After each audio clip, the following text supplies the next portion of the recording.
testimonios emitidos a continuación representan exclusivamente el punto de vista de los entrevistados, quienes dan fe de su veracidad y autenticidad.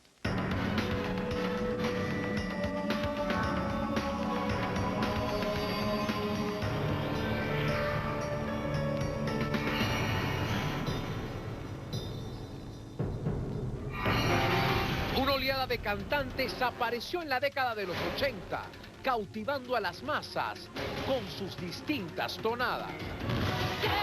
Cómo duele comprender, cómo duele sonreír, el amor es algo así, yo lo sé, yo estaba en el número 1, ¿cómo duele? Y en el 3 estaba ¿quién? Y entre yo y yo estaba Luis Miguel. Yo dije, no, ya la hice. O sea, esto tiene que ser, porque ese era el mundo hispano, era lo máximo. Wilfrido Vargas, hace poco en un avión, y estábamos en un avión y dice, oye, esa es la época dorada de Venezuela. La época dorada. Yo, ¿cómo? La época dorada de Venezuela. Y fue cierto, había un movimiento musical muy grande. Yo me acuerdo que en esa época salimos una camada de artistas, te estoy hablando de Lanchester, Giordano, Franco De Vita, Chiara, Karina, Viviana, Guillermo Dávila, hay un montón de compañeros, amigos, que salimos todos juntos. Cantantes de todos los estilos quedaron grabados en nuestra memoria y cada vez que los escuchamos nos trasladan de inmediato a una época irrepetible.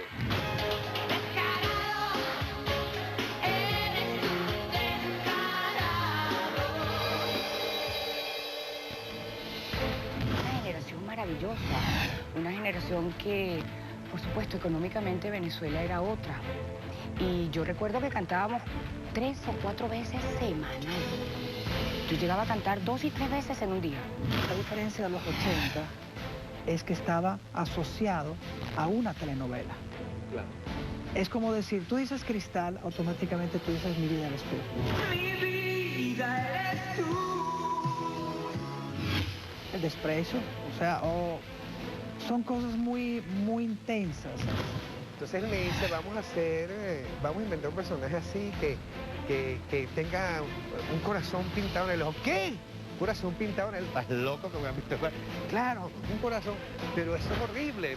No, y el pelo y la cosa y no sé qué, y va, y tal. Una época marcada por el éxito de los cantantes venezolanos en el mundo. Sola, te vas quedando sola. Mucha gente decía, pero Jorge Rizo es chileno, yo pensé que era venezolano.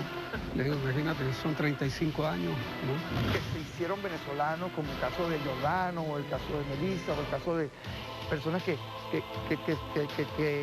desarrollaron su carrera, su vida aquí y dejaron su huella. No soy una señora de una conducta llave en la vida. Y cuando entro me dice, bueno, que se quiere ir, que me quiero ir con él a Estados Unidos porque él tenía los derechos de Aerosmith. Y bueno, había como un golpe de estado en Aerosmith interno. Había unos que estaban con Joe Perry, otros que estaban con Steven Tyler. Y él me dijo, bueno, yo tengo los derechos de Aerosmith, me gustaría que tú fueras el cantante de Aerosmith, imagínate tú. Pero detrás de los ídolos del momento hay muchos secretos. Quizá me arrepiento de la parte personal de no haber decidido en ese momento, quizá, para una relación firme y segura. Con muchos momentos desagradables también, pero hay que ser justo con tu integridad, con tu persona, contigo mismo. Yo creo que la cuestión de las drogas, por decir algo, ¿Por qué en Venezuela no? Y a veces yo me he hecho esa pregunta y me digo, ¿por qué? ¿Cuál es la solución? Venezuela a principios de los 80 vivía un gran auge en el espectáculo. Las reinas de belleza criollas eran noticias en el mundo. La telenovela llegó a ser, junto al petróleo y los peloteros, un producto de exportación. Y la movida musical venezolana empezó a tener gran renombre a nivel internacional. Carlos Mata llegó a convertirse en un fenómeno en Europa.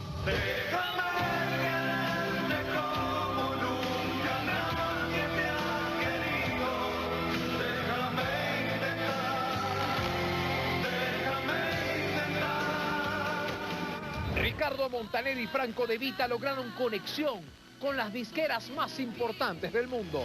Tan enamorado de ti que la noche dura un poco más. Melissa era denominada la Madonna Latina. Karina llegó a ser la primera adolescente femenina en romper récords de venta de discos en Sudamérica y México. Y no ocultar la verdad sin máscaras de no. Mientras que Kiara logró colarse en el segundo lugar en Estados Unidos en la lista Billboard. Y yo que te deseo morir. ¿Qué pasaba en ese entonces con los artistas venezolanos? Yo creo que es una actitud que tiene que tener la gente ante la vida. Los muros son tan altos como tú permitas que se construyan. Y si hay muros muy altos, uno desarrolla la habilidad para poder superarlos y pasar al otro lado. Porque el éxito mermó en pleno camino. Los piratas son los que acabaron con la industria. Con la industria sí, pero no con los cantantes, porque como te digo, la industria era bastante mezquina en el sentido de que si ellos vendían una cantidad, no te decían la cantidad real que vendían. Era como ellos se pagaban y se daban el vuelto. Me transformé como en un pez gordo en una pecera pequeña. Entonces todo me molestaba, ya el negocio no me gustaba, ya me estaba robando, ya me están explotando, ya no me gusta. Mucha gente en la calle me pregunta, pero yo no entiendo cómo es que tú no estás cantando fuera de las fronteras del país. Y yo quiero decirles responsablemente que tomé esa decisión y hoy en día me siento conforme. Hoy reviviremos historias de los 80. Señores, yo pensé que lo iba a hacer en mi país, pero llegó el momento de despedirme de todos ustedes. Hasta aquí llegó un corazón, me saqué mis cosas y se acabó. Y se acabó. Hoy conoceremos qué pasó con las grandes estrellas que nacieron en los 80. Yo arranqué a cantar y se me partió el alma en 20. Estaba dibujada yo chiquitita, volteada y sin brazos.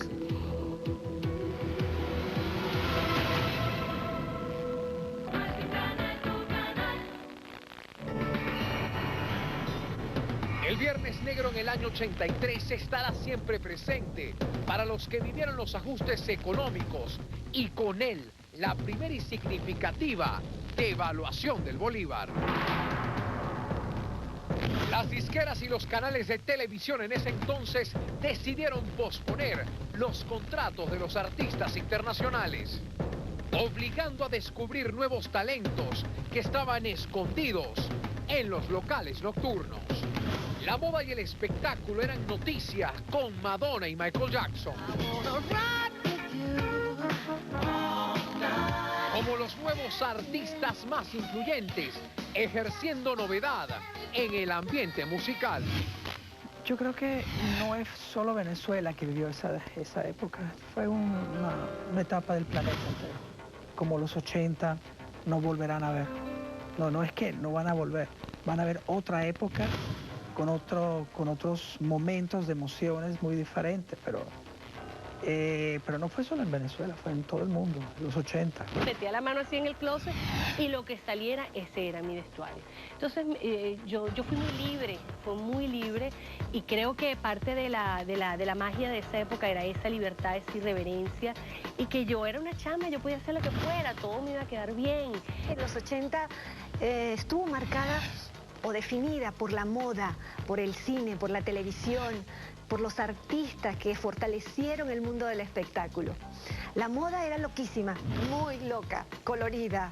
Déjame correr, déjame pensar, déjame crecer, déjame bailar. Una creatividad musical, o sea, un movimiento musical extraordinario como nunca había ocurrido en el planeta Tierra, ¿de acuerdo? Entonces, eso es un legado que tiene los 80 que no se lo puede quitar ni el siglo venidero. Bueno, pueden pasar muchas cosas, aunque tiene muchas cosas que pasar, yo tengo muchas cosas que hacer musicalmente, pero eso es verdaderamente que tiene los 80, esa gran riqueza musical que nos dejó y que nos dio un aprendizaje. Ya he dicho los personajes, desde Michael Jackson, pues hasta llegar hasta mí, pasando por mí.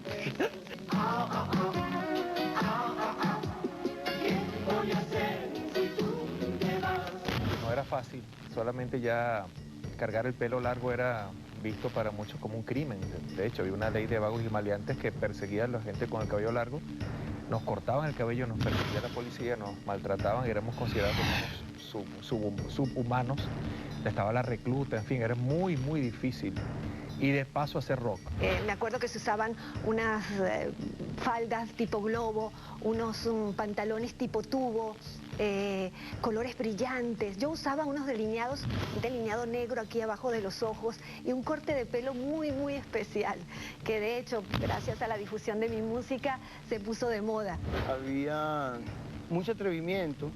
Y cuando haciendo un producto, porque no olvidemos que yo era un producto, pues y aunque yo era el productor musical y a nivel conceptual era un producto, entonces había que darle unas características que pudiese, ¿cómo decir? Ser impactante. Yo compraba algo y lo cortaba y lo modificaba a mi estilo. Nunca fui muy de seguir la moda tal cual, pero sí recuerdo que la moda era espectacular.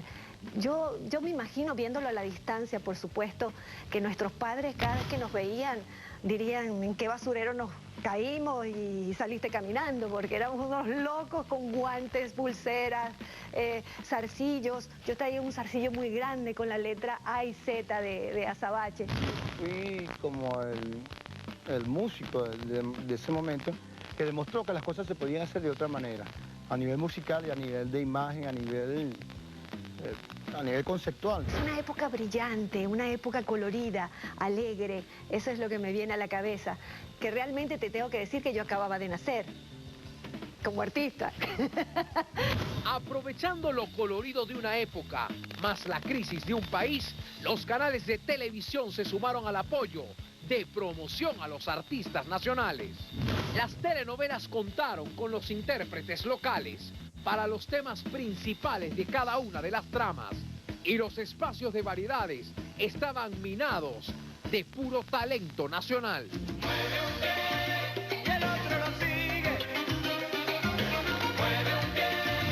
Productores que determinaron lo que fueron los gustos de los públicos, lo que la gente veía, de lo cual la gente se nutría. No había televisión por cable, no había celulares, no había internet. Se concentraba mucho más en lo que estaba.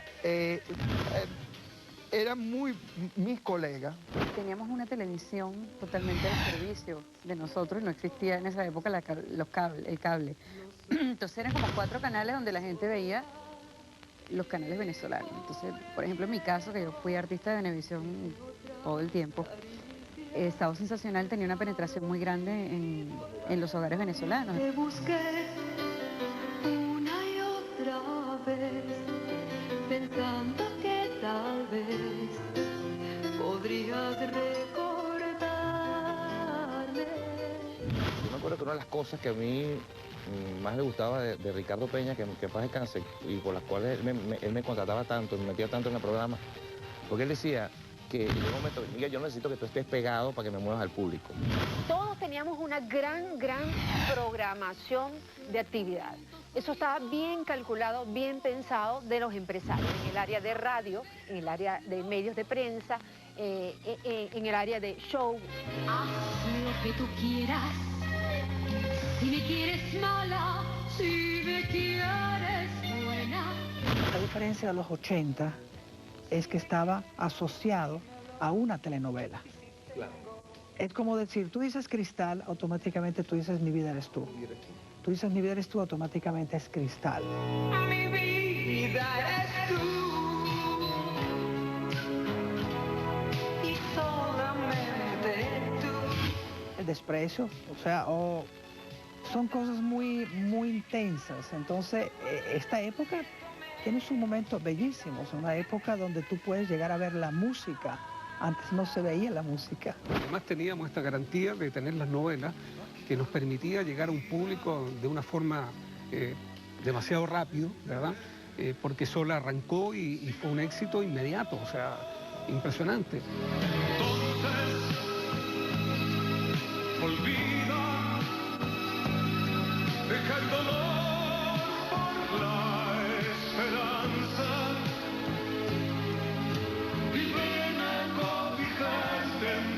mis brazos. Una novela que se llamaba Liz y Helena. Termino, llego a mi casa, me voy a acostar y empiezo a oír la canción que yo había grabado para el disco. La empiezo a oír en el vecino de abajo. Dios, no puede ser. Y lo oía en los carros. Dice, Dios mío, esto es lo que se llama ser famoso. Que uno no pone el disco y lo oye. Y yo decía, ahí está la canción, ahí está la canción, ahí está la canción. Pero era realmente avasallante, porque llega un momento en que el público exige de ti. El público requiere de tu presencia o de tu atención. Y muchas veces uno no lo puede manejar porque es demasiado grande. Solo pienso en ti, solo pienso en ti. Hoy conoceremos qué pasó con las grandes estrellas que nacieron en los 80. Recuerdo que con Karina había cada pelea impresionante. Nos desgarrábamos, él me gritaba, salía corriendo, yo salía gritando con mi mamá, ¡ay, no lo soporto! Y fueron unos meses sumamente largos, muy tristes para mí, caí en una profunda depresión. Empecé a beber muchísimo.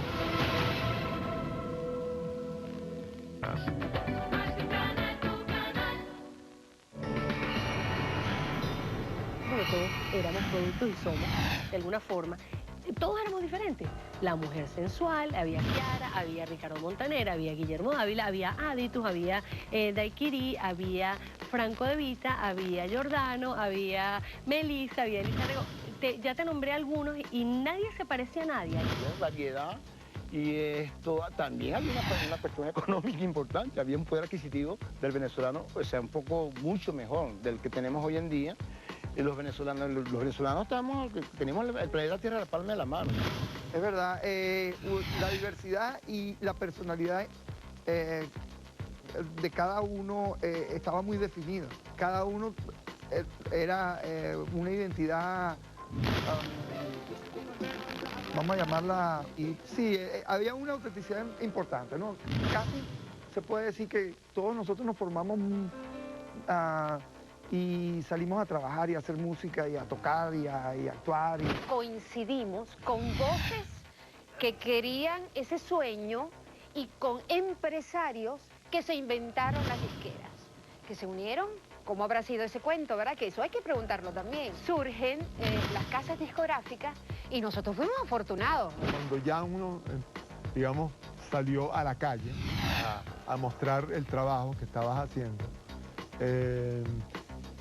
decían, si primero las disqueras y los ejecutivos disqueros tendían a ser muy cerrados pues, a sonidos que no tuvieran, que no le fueran familiares, ¿no? Y por otro lado, cuando por fin hubo algunos que se interesaron y escucharon lo que estábamos haciendo. Yo recuerdo mi época en Rock Band, que es decir, soy un artista de Rock Band, soy un artista de la primera industria del país. Es decir, soy un artista de sonográfica, soy artista también de la primera industria del país.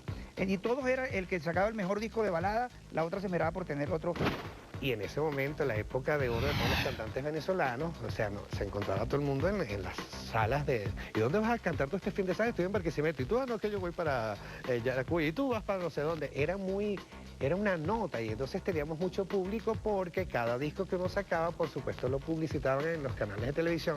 Rodven por Venevisión y Sonográfica por RCTV. Que había más diversidad musical que lo que tú me estabas hablando. Tenías una gente, por ejemplo, si vamos a los 80 específicamente, tenía gente como la gente sonográfica, que estaba Giordano, Ilan, Franco De Vita, que eran casi todos cantautores. Y tenías Rodven, que era otra cosa totalmente diferente, donde, como tú dices, estaba el ídolo de una generación, la rockera, la que hacía pop rock, la que era la sensual, o sea, había como que muchos géneros para muchos gustos. Y todo era como un ciclo, ¿no? Un círculo, donde teníamos en la radio, teníamos en la televisión y todo pasaba de una manera organizada. Era como un star system, un sistema de hacer estrellas. Gracias a que en la radio se estableció el 1 por 1, Eso permitía que por cada tema que sonara extranjero, podía un venezolano llevar su música y su propuesta, además, por supuesto, de las grandes campañas de marketing que tenían las discográficas. Cada época tiene su momento. Esta época necesitaba tener su momento. No es que ha desplazado la música romántica, ni el rock and roll, ni el twist. O sea, son momentos que se viven. Y los músicos, como los grandes talentosos, que vienen estudiando eso, vienen creando en base de eso. Yo pienso que corrimos con una suerte muy grande, todos los que estábamos metidos allí, pero no solamente hemos corrido con suerte algunos. Yo conozco muchos artistas que en esa época tampoco tuvieron la suerte o tuvieron, ¿cómo te digo? Sí, tuvieron la suerte de poder llegar y cantar y pegar y desarrollar, no se pudieron desarrollar, pues, como nos pudimos desarrollar una Karina, un Giordano. Y todos nosotros, hasta el día de hoy, al vernos, vemos como alguien que es una familia tuya. O sea, es como que tú estuvieras viendo un primo. Y te lo digo en serio. Yo veo a Giordano, a Ilan, que son mayores que yo. Somos como hermanos, pues, prácticamente. Frank Quintero. Tenía que darse, tenía que suceder y yo creo que para todo hay un tiempo en la vida, en la historia del tiempo de la humanidad. Por lo tanto, creo que es muy difícil que se vuelva a repetir. Tal vez pasarán en muchas generaciones para que esto, creo, tenga que volver a pasar, ¿no? Al perfume que deja tu cuerpo en mi cuerpo, al sabor de tu boca no renunciaré. Hoy conoceremos qué pasó con las grandes estrellas que nacieron en los 80. Yo arranqué a cantar y se me partió el alma en 20. Estaba dibujada yo chiquitita, volteada y sin brazos.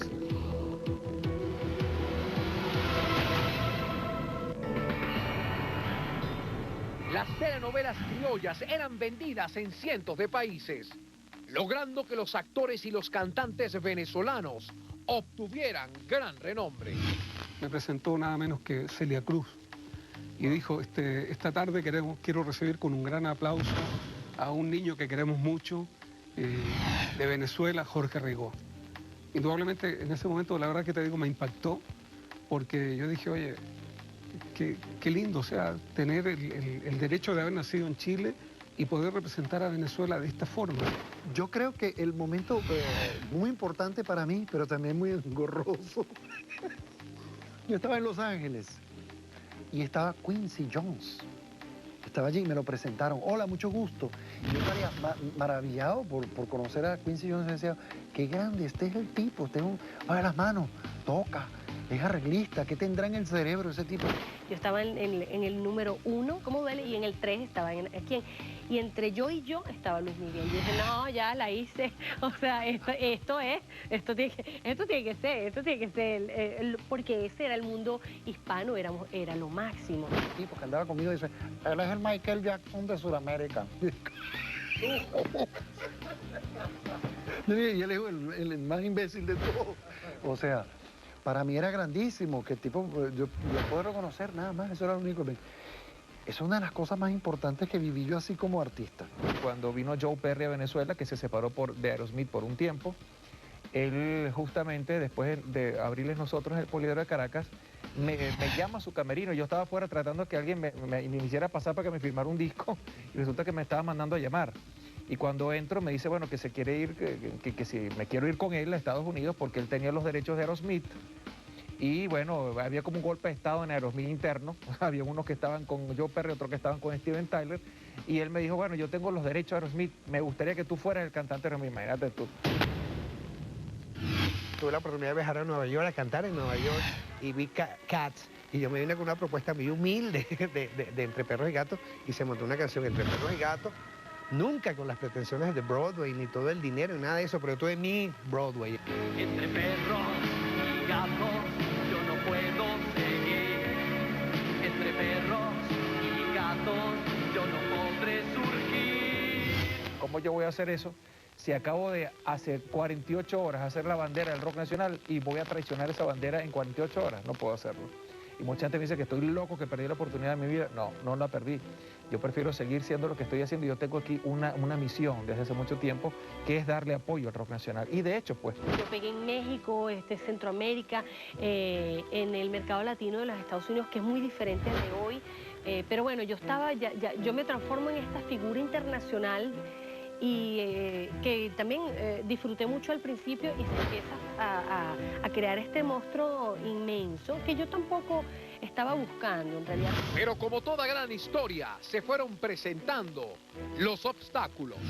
Yo, por ejemplo, me levanté, me acuerdo un día en un aeropuerto, me quedé dormida 30 segundos y me levanté y dije, ¿dónde estoy?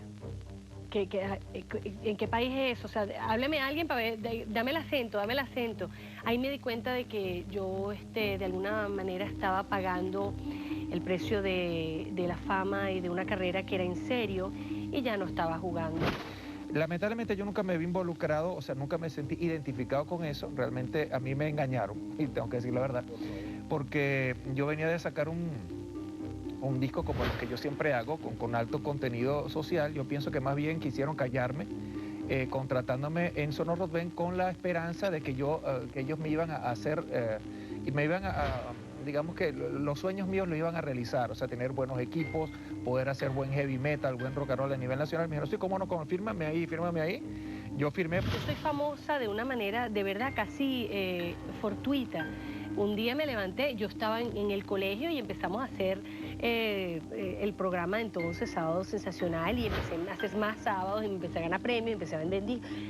La fama fue creciendo, avasallante, vertiginosa, violenta. Lamentablemente, los productores de esa época o los gerentes de esas empresas querían que todo el producto, por ejemplo, si Guillermo Dávila funcionaba, entonces todos tenían que sonar como Guillermo Dávila. Si en el otro sitio funcionaba Franco De Vita, todos tenían que sonar como Franco De Vita o como Ilan. Eso era un error. O sea, se trató de influir en la identidad de cada uno de los artistas, tratando de convertirlo en el que estaba pegado en ese momento. Y con eso, conmigo eso no funcionó. Yo hice varios trucos, entre ellos ir a una cuña de Navidad de Venevisión con una franela de la Unión Soviética. Por supuesto, hasta ese día trabajé ahí. Lo hice a propósito. Yo tuve unas diferencias con el sello disquero, y el sello disquero también era una industria nueva para ellos, inclusive para el dueño de ese sello disquero. Y entonces se busca es tratar de imponer, tratar de momentico, aquí mando yo. Y las cosas no pueden ser así, sobre todo cuando vas a entrar en discusiones o en desacuerdos con alguien que tiene los principios y la moralidad bastante alta y muy sólida. Todo estaba bien lleno, no tenías tiempo de pensar, no tenías tiempo, estabas hasta agotado, tengo que confesar, agotada de trabajar, porque era un continuo, porque siempre estuvo muy bien preparado de parte de la gente de la casa discográfica. Lo que tú quieras, no seré tu esclava o tu compañera, como tú decidas, como tú prefieras. Siga haciendo música usted, que yo hago mi música como siempre la he hecho, sin necesidad de usted. Y eso fue un poco lo que sucedió, ¿no? Un poco mis principios, mi historia, no me las podía tocar mucha gente, aunque las situaciones estaban dadas en el país como para que alguien que tuviera un poquito de poder podía tocar los principios y la moralidad de algunas personas, pero la mía era como un poquito más difícil. Por eso fue que yo dije, no voy a ceder, y como dice la canción de Giordano, no voy a mover un dedo. Hoy conoceremos qué pasó con las grandes estrellas que nacieron en los 80. Recuerdo que con Karina había cada pelea impresionante. Nos desgarrábamos, él me gritaba, salía corriendo, yo salía gritando con mi mamá, ¡ay, no lo soporto! Y fueron unos meses sumamente largos, muy tristes para mí, caí en una profunda depresión. Empecé a beber muchísimo.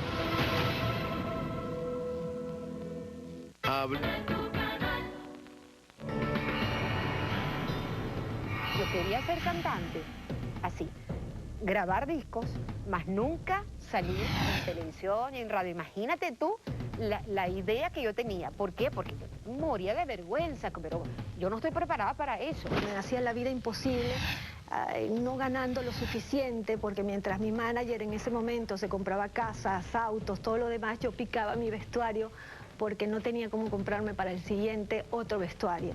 Mi compañía me firmó y el contrato era per secula seculorum hasta que muera. Y después que muera son 100 años más. Esto es cadena perpetua prácticamente.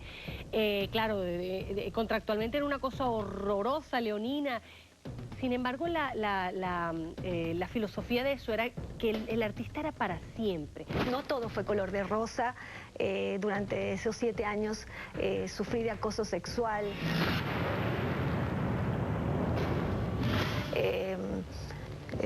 Me estafaron en muchas cosas del dinero que ganaba por mis shows. No recibía lo que me correspondía. Me quedé sin el novio de la cuadra, sin la rumba, sin de eso para empezar, porque realmente al principio esto era, yo empecé jugando a ser artista y yo me empecé a entristecer porque mis amigas, al igual que yo había empezado mi carrera de comunicación social y tuve que abandonarla, mis amigas continuaron y luego tuvieron el novio de la cuadra y se empataron y chocaron por primera vez su carro y hicieron todas esas cosas normales y se fueron a la playa en grupo y luego se fueron casando y todo eso yo me fui perdiendo. Entonces... Yo fui parte de eso, de ser un pop singer de la época y viví a plenitud todo lo que significó eso. Sexo, droga y rock and roll, ahí esto. Y bueno, un periodo de tu vida, el cual lo asumo con mucha responsabilidad y lo que pasó, pasó y muy bueno. Yo me divertí en esa época. Mucho. Muchos también lo hicieron, quizás se esconden, pero bueno, ese es su problema. Pero yo sí lo pasé muy bien. Que Paul Gilman dejó de ser Paul Gilman. Vendí el alma al diablo, me hicieron hacer un disco terrible. De la agrupación Los Melódicos también nacieron infinidades de estrellas que le pusieron al merengue sabor venezolano. Entre ellos destacan Liz, Diviana, Roberto Antonio y Miguel Mol. Lo que me pasó a mí con Los Melódicos, o sea, aprender de verdad a ser un subordinado y a que te regañen y a que te exijan cosas y tú tienes que quedarte callado y crearte esa personalidad de que no puedes ser un respondón o una persona que, ¿sabes? No quiere aceptar cuando hace las cosas mal. Tú eres una persona bastante estricta. Fue un reto difícil porque todos los merengueros venían de República Dominicana. Un muchacho que no tenía nada que ver con los dominicanos, ni en pinta, ni en el swing de los dominicanos, pero que sentía mucho la música latina y que la experiencia que había tenido con Los Melódicos me daba mucho. Hasta que un día, pues, no sé si fue mi papá o mi mamá que me dicen, Miguel, ¿por qué no haces una cosa? Llama tú y hazte pasar por un empresario a ver qué es lo que pasa. Y yo cuando llamo, pues me dicen así muy gravemente que esa fecha que estaba yo solicitando estaba ocupada, que Miguel estaba full y que no podía. Entonces, es ese tipo de cosas que suceden que yo me quedé con la boca abierta y me di cuenta de, wow, el medio no es tan fácil como uno cree. Como solista, rompió récord de ventas, disco de oro en menos de 2 meses. Posteriormente, con el lanzamiento de Mentirosa, fue una locura, disco de platino, Noche de Fantasía, otro disco de platino. Y así sucesivamente, pues, posteriores discos, el disco de Marejada. Fue tu amor sobre mi almohada, de pasión y de dolor. Y que a esta música le llaman merengue venezolano. O sea, nosotros le decimos tecnomerengue aquí, pero la gente en toda Latinoamérica cuando escucha esta canción le dice, mira, ese es el merengue venezolano. Me llena de orgullo que eso pase, que no nos confunda con el merengue dominicano. Indudablemente que la piernona, la morena, la catira, porque acuérdate que nosotros hicimos muchísima televisión con estas remonturas de mujeres y a quién no le va a gustar ver pues a una mujer bella y más bailando. Piernona pa' aquí, piernona pa' allá, piernona pa' adelante, piernona pa' atrás. Hace más de 20 años, La Piernona generó suspiros y hoy las recordamos. Era La Piernona y era la última canción que hacíamos y a veces en la noche podíamos tener 3, 4 shows y eran las 4 de la mañana y yo todavía estaba detrás de un backing esperando que llegara la última canción. Va, Piernona pa' aquí, ¡uepa! A veces me quedaba dormido y me tocaba, y como ustedes La Piernona y salía, taca, taca, taca, canta. Y aparte montarte en esas bailantas sensacionales, para mí fue maravilloso. Que por cierto Miguel Mol es mi vecino allá en Miami Y yo luego me dice, Sandra, ¿cómo has cambiado? Y yo, ¿y tú también? ¿No serías capaz de bailar conmigo un show? Y yo, no, ese error no lo vuelvo a cometer más, no.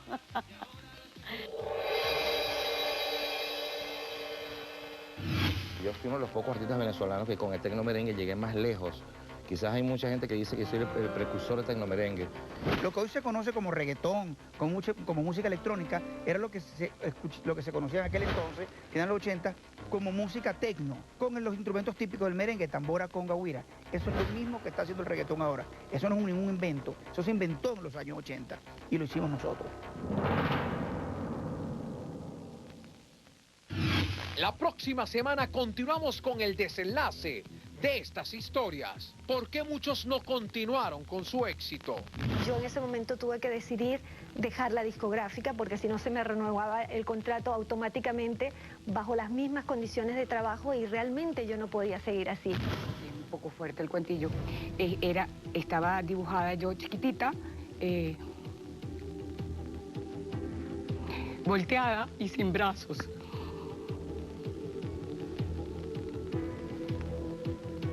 Entonces, pues decidí definitivamente decirle a la disquera que bajara la frecuencia en los viajes. Recuerdo que con Karina había cada pelea impresionante, porque de alguna manera ella quería imponerme a mí o hacerme creer a mí que es lo que ella quería. Nos desgarrábamos, él me gritaba, salía corriendo, yo salía gritando con mi mamá, ¡ay, no lo soporto! Y fueron unos meses sumamente largos, muy tristes para mí, caí en una profunda depresión. Empecé a beber muchísimo, y prácticamente estaba solo, me sentía solo. ¿Qué pasó con la superestrella Melissa? ¿Por qué la industria cayó de manera significativa? ¿Cuáles son las causas que no haya vuelto a nacer una generación de talentos como en los 80? La próxima semana continuamos con Historia de los 80.